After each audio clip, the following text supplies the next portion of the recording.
आप रे बेटी रो संबंध करने जावे हो रोज यूं संबंध करे जवाई शव करे कि फलौदी में कोई एक कांग्रेस के प्रत्याशी जो है अभी वो आए थे और वो भाषण दे के गए कि बीन देखे कि कोई सास कहीं बीन रा बाप ने देखे क्या गए थे कुछ बापूराम जी कि बीन देखे बीन रा बाप ने देखे आपे भाई को टाबर अर्पण करा टाबर देवा तो ना मायत देखा घर घरानो देखा टाबर ने देखा पहले बताओ कहीं देखा बताओ पहले कहीं देखा हाथ खड़े करके बताओ क्या देखते हैं पहले कोई भ्रष्टाचारी हो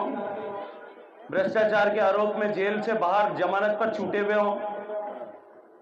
जिनके कुनबे पर देश का विश्वास जिनके कुनबे पर लोगों का विश्वास समाप्त हो गया हो जिन्होंने देश को बांटा हो जिन्होंने देश के साथ में देश के संसाधनों को लूटने का काम किया हो देश के पानी को बेच जो है दूसरे पड़ोसी देश को दुश्मन देश को देने का काम किया हो आधा कश्मीर जिन्होंने गंवाया हो जिन्होंने सियाचिन का जो है 1962 में सियाचिन गंवाया हो जिन्होंने तुष्टीकरण की राजनीति की हो जिन्होंने सनातन के सम्मान बिंदुओं गाय गंगा गौरी गीता गायत्री का अपमान किया हो जिन्होंने भ्रष्टाचार किया हो जिन्होंने 2G का घोटाला किया हो जिन्होंने कोयले का घोटाला किया हो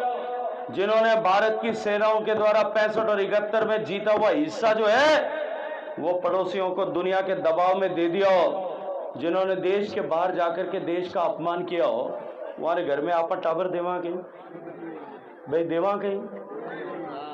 अब अगर बीन देखने की बात करो तो भाई हमारे भारतीय जनता पार्टी में तो एक ही बीन है और वो है नरेंद्र मोदी हम तो नरेंद्र मोदी के चेहरे पर चुनाव लड़ रहे हैं वो शिव की बारात है और हम सब गण हैं हम थारे तो बींद जड़ो है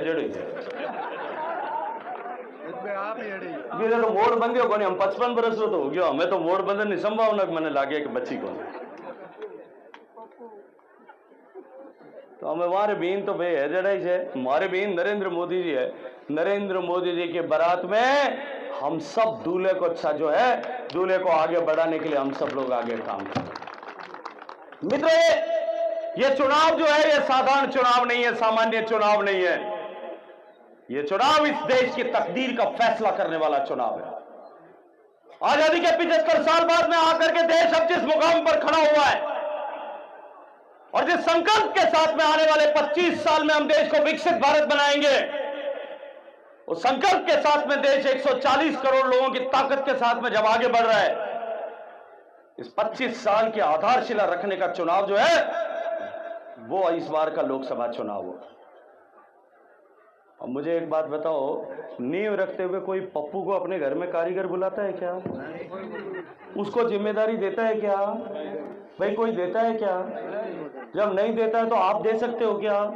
फलौदी के लोग समाचार हैं समझदार हैं वो दे सकते हैं क्या बस मैं यही आपको कहने के लिए आया हूं कि ये आधारशिला रखी जा रही है और देश की आधारशिला विकसित भारत की आधारशिला अगर मजबूत होगी तो निश्चित रूप से ऐसा भव्य भारत का निर्माण होगा कि हम सब लोग उन सारे शहीदों को जिन्होंने देश को आजाद कराया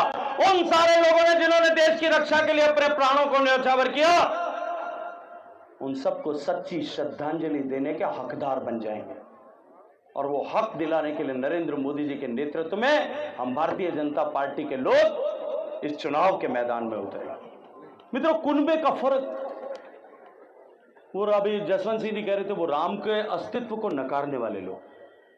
जिन्होंने सुप्रीम कोर्ट में एफिडेविट फाइल किया कि राम तो हुआ ही नहीं था जिस दिन एफिडेविट फाइल किया ना उस दिन से उनका राम निकल गया 55 साल तक देश में राज करने वाले 55 MP बनाने के लिए पिछले 10 साल से संघर्ष कर 55 MP देश की जनता बनाने को राजी नहीं है उत्तर प्रदेश जैसे बड़े प्रदेश में जहां एक तरफा राज करते थे एक आध MP जिताने के लिए भी अभी पसीने आ रहे हैं चारों तरफ से बेचारे राहुल गांधी जी जीतते थे वो भी हार गए और अब की बार तो उत्तर प्रदेश में चुनाव लड़ने की हिम्मत और साहस भी नहीं जुटा पाए अभी कोई